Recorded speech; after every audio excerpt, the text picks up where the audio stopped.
Bismillahirrahmanirrahim. Assalamualaikum warahmatullahi wabarakatuh. Innal hamdalillahi nahmaduhu wa nasta'inuhu wa nastaghfiruh wa na'udzu billahi min shururi anfusina wa sayyiati a'malina. May yahdihillahu fala mudhillalah wa may yudlilhu fala hadiyalah. Ashhadu an la ilaha illallah wahdahu la syarikalah wa ashhadu anna Muhammadan abduhu wa rasuluh.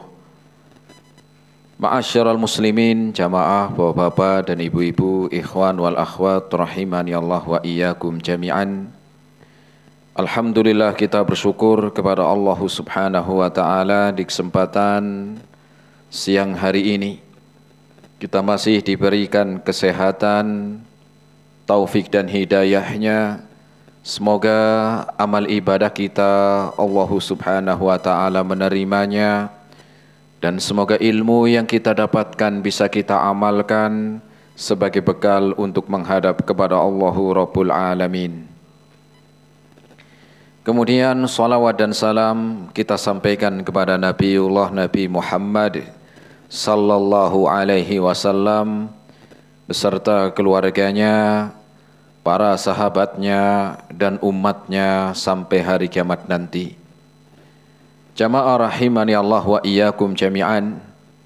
Kita melanjutkan kembali dalam kajian rutin di Balu Bait TV dengan bahasan dari kitab Al-Adabul Mufrad, kitab yang ditulis oleh Al-Imam Muhammad bin Ismail Al-Bukhari rahimahullahu ta'ala, di mana siang hari ini kita akan melanjutkan yaitu bab yang ke-42, hadis yang ke-79. Bab yang ke-42, hadis yang ke-79. Orang yang menafkahi 3 saudari perempuan. Jadi babnya adalah orang yang menafkahi 3 saudari perempuan. Dalam bab yang ke-42 ini ada perbedaan dengan bab sebelumnya. Kalau bab sebelumnya di sana tentang keutamaan memberikan nafkah atau menafkahi anak-anak perempuan. Kalau di sini orang yang menafkahi 3 saudari perempuan. Baik saudari perempuan itu adalah kakaknya atau saudari perempuan itu adalah adiknya. Ya, yang penting saudarinya, baik itu kakak atau adiknya. Nah, di sini akan dibahas tentang keutamaan menafkahi 3 saudari perempuan. Hadis yang ke-79. Hadis yang ke-79 tentang keutamaan orang yang menafkahi 3 saudari perempuan. Disebutkan dalam hadis riwayat Al-Imam Al-Bukhari, An Abi Sa'id Al-Khudri, dari sahabat yang bernama Abu Sa'id Al-Khudri. Anna Rasulullah sallallahu alaihi wasallam qala. Rasul sallallahu alaihi wasallam bersabda. Apa sabdanya? La yakunu li ahadin thalathu banatin. Tidaklah seorang yang memiliki 3 anak perempuan. Tidaklah seorang yang punya 3 anak perempuan. Ya, entah itu anaknya 3-3-nya perempuan, atau anaknya 4 yang 3 perempuan. Ya, yang penting ya di sini disebutkan ya 3 anak perempuan. Ini sudah kita bahas di pertemuan ya hadis yang lalu. Au thalathu akhwatin,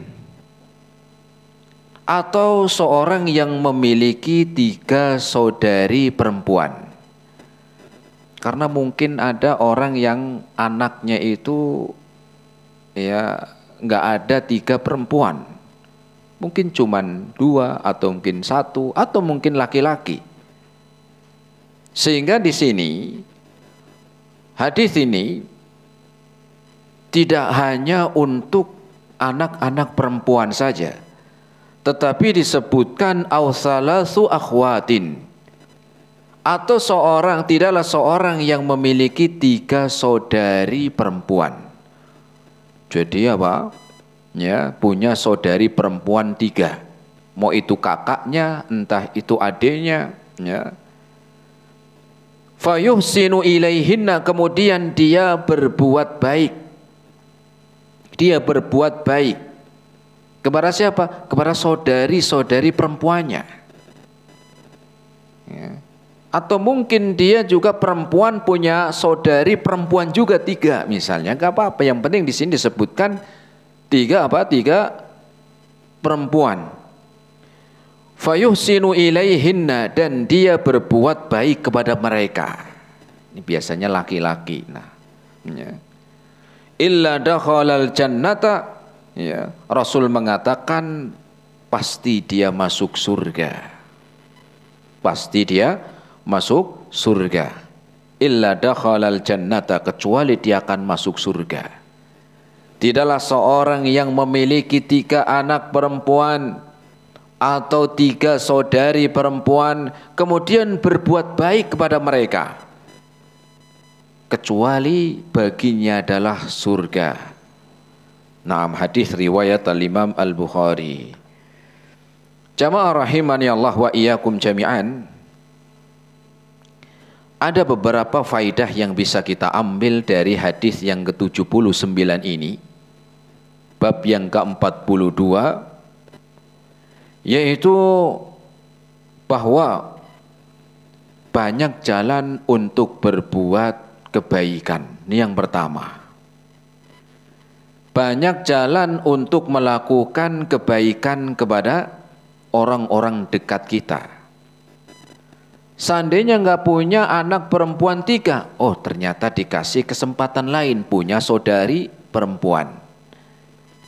Loh, kalau 2 ya juga 2, 1 juga 1, sama. Ya. Ada yang mungkin orang itu ya anaknya laki-laki, nggak masalah. Anak laki-laki juga tetap untuk ya berbuat baik. Ya, lebih lagi kalau perempuan. Kalau seandainya nggak punya anak perempuan, saudari perempuan. Ya. Maka di sini ada jalan-jalan untuk melakukan kebaikan kepada orang-orang terdekat. Baik itu anaknya ataupun saudarinya. Ataupun apa? Saudarinya. Ya. Kenapa demikian? Diperintahkan melakukan, ya, Rasul menyebutkan fayuhsinu ilaihinna, dan berbuat baik kepada mereka. Maknanya apa? Perhatian. Ya. Perhatian, berbuat baik kepada anak-anak perempuan atau juga saudari perempuan, ya. Entah itu kakaknya, entah itu adiknya, sama, ya. Nah, kenapa di sini Rasul menyebutkan 3 saudari perempuan? Kenapa Rasul menyebutkan di sini bab tentang apa? Rasul menyebutkan, ya, la yakunu li ahadin salasu banatin aw salasu akhwat. Ya. Kenapa di sini disebutkan 3 saudari perempuan? Alasan yang pertama, ini sudah pernah kita bahas di pertemuan sebelumnya. Karena waktu itu Rasul berhadapan dengan kaum jahiliyah. Ya. Di mana Rasul ketika itu berhadapan dengan banyak dari kaum jahiliyah yang mereka memiliki keyakinan bahwa anak perempuan itu anak yang tidak manfaat menurut kaum jahiliyah. Sehingga mereka itu malu kalau punya anak perempuan. Sehingga kaum jahiliyah memandang dengan sebelah mata, ya, bukan memandang sebelah mata begini. Maknanya mereka merendahkan dan mereka merasa malu ketika memiliki anak perempuan atau saudari perempuan, malu mereka. Sehingga di dalam hadis ini, karena Rasul ketika itu berhadapan dengan kaum jahiliyah dan kebanyakan mereka meyakini seperti itu, Rasul ingin memutus keyakinan itu.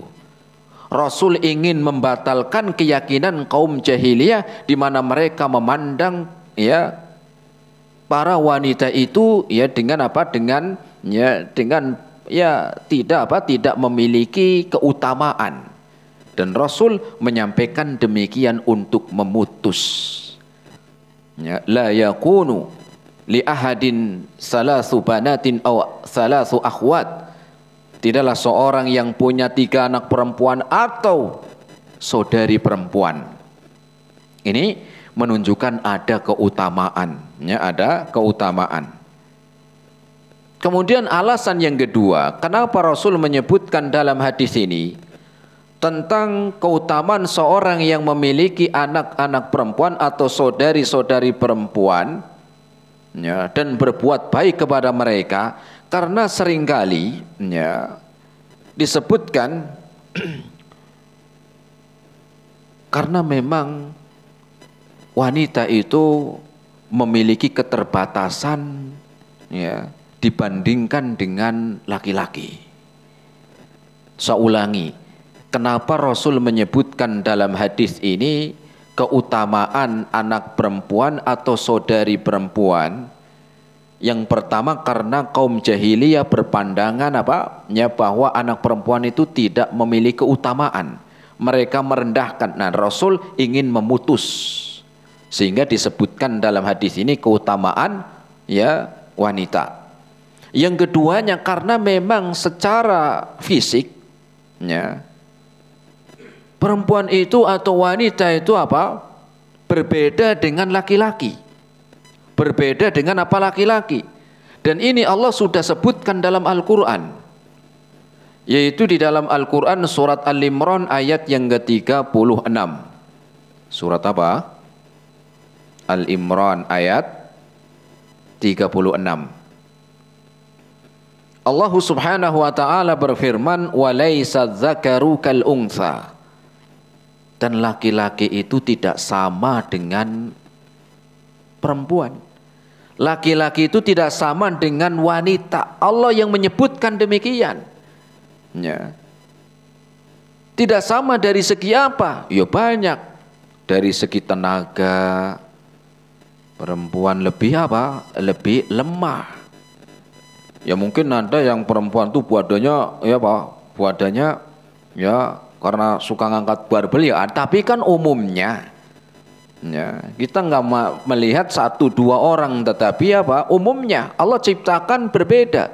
Walaysa dzakaru kal untha, bahwa laki-laki itu tidak sama dengan wanita. Dari segi fisik sudah beda, lebih lemah. Laki-laki kan kelihatan begitu, ototnya lebih lebih kuat. Kemudian dari sisi kebiasaan, perempuan itu ada haid, ada hamil, ada nifas. Laki-laki nggak ada. Walaupun itu secantik-cantiknya banci, tetap aja nggak hamil, banci. Jadi secara ini sudah beda. Allah sebutkan kenapa? Karena Allah yang menciptakan. Belum lagi dari sisi perasaan. Perempuan itu biasanya lebih perasaan, gampang baper. Baper? Bawa perasaan. Makanya kalau laki-laki kok gampang baper, udah ini kayak biasanya perempuan itu lebih baper. Kemudian juga dari segi akal. Dari segi akal. Sen kanan, beloknya kemana? Kiri. Sen kiri, beloknya kanan. Kita mau di belakangnya nanti repot. Mendingan nih kalau model begini nih, di belakang emak-emak nih, mendingan Mendingan ya salib aja, ya. Atau kalau enggak jaga jarak, begitu. Tahu-tahu berhenti mendadak, enggak ngasih sen langsung belok. Itu kadang terjadi seperti itu. Kenapa? Beda dengan laki-laki. Ya dari sisi akal berbeda, ya. Belum lagi gampang dipermainkan, ya. Laki-laki cuman ngerayu dikit aja sudah dia nggak bisa tidur, ya. Oh kamu cantik loh, ya perempuan cantik, ya gampang dipermainkan, ya gampang ditipu, itu perempuan, wanita seperti itu. Ini diantara hikmahnya kenapa Rasul menyebutkan demikian, ya. Makanya banyak yang ditipu, seringkali banyak apa? Perempuan. Ya walaupun ada juga laki-laki, tapi lebih gampang perempuan ditipu. Ya. Ya. Belum lagi ya perampasan yang terjadi banyak kan ya perempuan. Ya. Belum lagi ya adanya kezaliman yang dilakukan kepada seseorang, itu seringkali yang menjadi korban perempuan. Nah, sehingga di sini seorang laki-laki yang dia memiliki saudari-saudari perempuan dan Allah telah memberikan kelebihan, keutamaan pada diri seorang laki-laki, baik itu dari segi fisik lebih kuat, baik itu dari segi akal, dia akan berpikir sebelum bertindak, kemudian dari segi apa? Dari segi kekuatan lebih kuat, ya. Kemudian dari perasaan, maka Allah Subhanahu wa taala, Rasul sallallahu alaihi wasallam memerintahkan untuk membantu dan perhatian kepada saudari-saudarinya. Kenapa? Karena laki-laki tadi, ya, dia memiliki apa sesuatu ya yang berbeda dengan wanita. Makanya Rasul menyebutkan di sini apa? Keutamaan menafkahi 3 saudari perempuan. Ya. Dan Rasul mengatakan dengan apa berbuat baik kepada mereka, dengan apa ya seorang berbuat baik kepada saudari-saudarinya, baik itu kakaknya atau adiknya yang perempuan, Rasul mengatakan fayuhsinu ilaihinna, berbuat baik kepada mereka. Nggak pantas laki-laki ribut sama saudara, udah saudaranya itu perempuan, ya. Dari segi apa? Dari segi 3 tadi sudah berbeda, ya, sudah apa? Sudah berbeda, ya. Kemudian jamaah rahimani Allah wa iyyakum jami'an, maka Rasul menyebutkan keutamaan menafkahi 3 saudari perempuan fayuhsinu ilaihinna dengan apa? Yang pertama dengan mendidik, ya, mendidik. Loh itu kan kakak saya, iya sama, nggak apa-apa dididik. Karena yang namanya perempuan kalau ya jauh dari pendidikan sudah, ya, dia akan mudah apa terpengaruh dengan pergaulan bebas, ya, gampang dipermainkan orang, gampang ditipu, ya, mudah untuk dia apa, ya, untuk ditipu. Sehingga laki-laki mau itu kakaknya, mau itu apa saudaranya, maka dia harus ada perhatian, ya. Mendidik, menasihati, atau juga berbuat baik kepada mereka, kepada saudari-saudari perempuan dengan memberikan kebutuhan pokoknya. Apalagi memang ya tahu keadaannya apa, keadaannya miskin, maka bantu mereka, ya, dalam kebutuhan pokoknya, makannya, minum, ya, kemudian memberikan pakaian, ya, atau ketika sakit dibantu pengobatannya. Apalagi mungkin kalau itu ya anak-anak yatim yang jenengan sebagai kakak yang paling tua laki-laki, sedangkan adiknya masih kecil perempuan, bapak meninggal dunia, ya, maka apa? Diperintahkan untuk perhatian kepada mereka. Sehingga Rasul memberikan keutamaan dalam hadis tadi, illa dakhalal jannata, kecuali dia akan masuk surga, ya. Maka dia akan masuk surga dengan apa? Dengan perhatian, dengan berbuat baik kepada saudari-saudari perempuannya, ya. Faidah yang lain dalam hadis ini, hadis yang ke-79 ini, bahwa agama Islam adalah agama yang sangat menghargai kaum wanita. Saya ulangi, hadis yang ke-79 ini Rasul mengabarkan kepada kita, dan agama Islam mengajarkan kepada kita bahwa agama Islam itu sangat memuliakan apa? Sangat menghargai kaum wanita. Ya. Tidak ada ajaran di atas muka bumi ini yang lebih menghargai seorang wanita, ya, dari apa? Dari agama Islam ketika dalam menghargai seorang wanita. Tidak ada di atas muka bumi ini, ya, yang lebih menghargai seorang wanita, ya, dari agama Islam, dari syariat Islam ketika apa? Ketika menghargai seorang perempuan. Ya. Maka perlu kita ketahui dalam hadis ini agama Islam itu sangat memuliakan kaum wanita. Sampai demikian, dengan ganjaran, balasan dengan kebaikan. Bahkan kalau kita lihat bahasan-bahasan sebelumnya, ketika kita membahas berbakti kepada kedua orang tua, itu yang pertama berbakti kepada ibu. Kalau ibu, ya perempuan.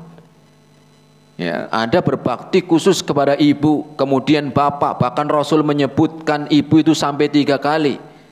Ketika ditanya Rasul sallallahu alaihi wasallam, "Man ahaqqun nasi bi husni sahabati?" Siapakah orang yang paling berhak untuk aku berbuat baik kepada mereka? Kepada seseorang ya Rasul? Rasul menyebutkan ibu sampai 3 kali. Kemudian yang keduanya, hadis yang sebelumnya kita bahas. Apa itu? Dengan memberikan nafkah perhatian kepada anak-anak perempuan. Kemudian hadis yang kita bahas, yaitu memberikan nafkah, membantu mereka saudari-saudari perempuan. Nah, dari yang kita bahas berbakti kepada orang tua sampai hadis yang ke-79 ini banyak tentang keutamaan berbakti, berbuat baik kepada wanita. Ini menunjukkan syariat Islam sangat menghargai wanita. Ya, sangat menghargai seorang wanita. Ya. Jangan sampai malah terprovokasi. Jangan malah apa? Ya, termakan. Ya. Termakan oleh orang-orang munafik. Ya. Yang mereka apa? Ya, yang mereka mengeluarkan ucapan-ucapan kotor dari mulut-mulut mereka dengan mengatakan, "Oh, ajaran Islam itu mengekang wanita. Oh, agama Islam itu sentimen sama wanita, harus tertutup." Ya. Oh, itu syarat Islam itu merendahkan wanita. Ini ucapan-ucapan orang munafik. Jangan kita termakan. Ya. Jangan malah kita terprovokasi. Ya. Oh, Islam itu agamanya atau syariatnya itu mengekang apa? Mengekang seorang wanita dengan dalih apa? Dengan dalih kebebasan, dengan dalih emansipasi, ya, dengan dalih apa? Kesetaraan gender, ya. Itulah slogan-slogan yang mereka keluarkan, ya. Padahal mereka apa? Dari ucapan-ucapan demikian serigala berbulu domba. Apa serigala berbulu domba? Ya, kelihatannya kayak apa? Kayak lagi membantu kaum wanita. Ya. Tetapi hakikatnya tidak demikian. Ya. Kenapa? Karena mereka ingin menyamakan sesuatu yang tidak sama. Ingin apa? Mensetarakan antara laki-laki dan perempuan. Menyamakan antara laki-laki dan perempuan, sedangkan Allah sebutkan walaisa dzakaru kal unsa. Dan wanita itu tidak sama dengan apa? Dengan laki-laki. Ya, dari fisiknya dan semuanya kita tadi sudah sebutkan. Ya. Dan kita mau percaya yang mana? Kita lebih percaya Allah mengkabarkan kepada kita, atau kita lebih percaya ucapannya kaum munafik tadi yang mengatakan, ya, syariat Islam itu mengekang kaum wanita. syariat Islam itu ya menghinakan kaum wanita, padahal Islam sangat memuliakan para wanita. Dan tidak ada agama yang memuliakan ya melebihi memuliakannya agama Islam di dalam memuliakan wanita. Ya.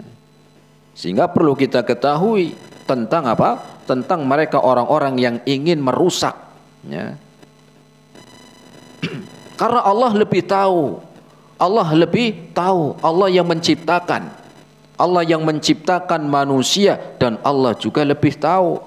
Justru dari slogan yang mereka ucapkan tadi, ya, menyetarakan gender, ya, emansipasi dan seterusnya. Apa itu? Mereka menginginkan kebebasan pada kaum wanita. Mereka menginginkan wanita itu harusnya bebas, ya, bebas apa? Ya, bebas untuk dijamah, bebas untuk terlihat auratnya, bebas untuk apa? Berpakaian, bebas untuk pergaulan. Itu pengennya seperti itu aslinya. Tujuannya demikian. Ya, tujuannya apa? Tujuannya seperti itu. Ya, maka kita bersyukur di dalam agama Islam. Ya, Allah memberikan syariat kepada kita sebagai kaum muslimin. Ya, sehingga Allah sebutkan wala tamutunna illa wa antum muslimun, jangan kalian meninggal kecuali dalam keadaan Islam. Kenapa? Karena banyak dari orang-orang yang apa? Orang-orang yang tidak senang dengan Islam, mereka ingin merusak Islam dari apa? Dari dalam. Menganggap apa? Islam seperti itu. Ya, padahal Islam sangat memuliakan seorang wanita. Ya. Bayangkan kalau seandainya ya, itu terjadi, ya, nanti lama-lama apa? Lama-lama yang kerja, ya, akhirnya apa? Yang kerja nanti istrinya, ya, suaminya ngomong di rumah, ya, akhirnya yang jadi pemimpin siapa? Yang jadi pemimpin akhirnya istrinya. Ya, nanti kalau suaminya nggak nurut, yang di rumah, udah mas jenengan jangan macem-macem, saya cerai nanti kamu mas. Masa istrinya nanti begitu, ya. Belum lagi ketika bebas berpakaian keluar rumah, ya. Belum lagi ketika di tempat kerja bertemu dengan banyak apa? Banyak orang dalam keadaan yang tidak memakai aurat, memakai pakaian yang menutup auratnya, ya. Belum lagi ketemu dengan laki-laki yang mungkin lebih muda dari suaminya, lebih ganteng dari suaminya, lebih putih dari suaminya. Itu maka apa? Akan rusak. Rumah tangga akan hancur, ya. Kemudian sering banyaknya pertengkaran, ya. Maka Allah Subhanahu wa taala lebih tahu tentang apa? Tentang wanita. Ya. Walaupun demikian, di dalam agama Islam, pahala dari laki-laki ataupun perempuan Allah berikan sama. Ya, bedakan kapan Allah membedakan, yaitu dalam tadi. Tetapi juga Allah memberikan kesamaan di dalam pahala. Dalam pahala Allah berikan sama, mau itu laki-laki, mau itu perempuan sama. Jadi jangan membedakan yang berbeda dan menyamakan yang sama. Maka kita membedakan di mana Allah membedakan, dan Allah ketika menyamakan kita samakan. Di mana di antaranya sama antara laki-laki dan perempuan? Dalam pahala. Ini Allah sebutkan dalam Al-Quran surat An-Nahl. Surat An-Nahl ayat yang ke-97. Surat apa? An-Nahl ayat 97. Allah Subhanahu wa ta'ala berfirman, man amila salihan min zakarin au unsa, barang siapa yang beramal soleh, baik itu laki-laki ataupun perempuan. Lihat, baik itu laki-laki ataupun perempuan. Wa huwa mu'minun, dan dia orang mukmin. Dasarnya satu, pertama mukmin, ya, yaitu mukmin baik laki-laki ataupun perempuan, dan dia beramal soleh. Falanuhyiyannahu hayatan thayyibah, maka aku akan berikan kehidupan yang mudah, aku akan berikan kehidupan yang baik bagi mereka. Ya, apa itu? Iman dan amal, mau laki-laki mau perempuan, diberikan kehidupan yang baik. Ya, masalahnya gampang diselesaikan. ya, masalah-masalah dimudahkan untuk menyelesaikan, diberikan kesehatan, cepat dapat jodoh, ya. Allah berikan, yang penting iman dan amal, baik itu laki-laki ataupun perempuan. Kemudian Allah lanjutkan, walanajziyannahum ajrahum bi ahsani ma kanu ya'malun. Dan Allah akan balas mereka, laki-laki dan perempuan, dengan pahala yang terbaik dengan apa yang sudah mereka amalkan. Pahalanya sama. Ya, pahalanya apa? Sama. Ini keutamaan di dalam agama Islam. Ya. 6. Ini hadis yang keberapa? Ya, 79. Kita lanjut hadis yang ke-80, bab yang ke-43.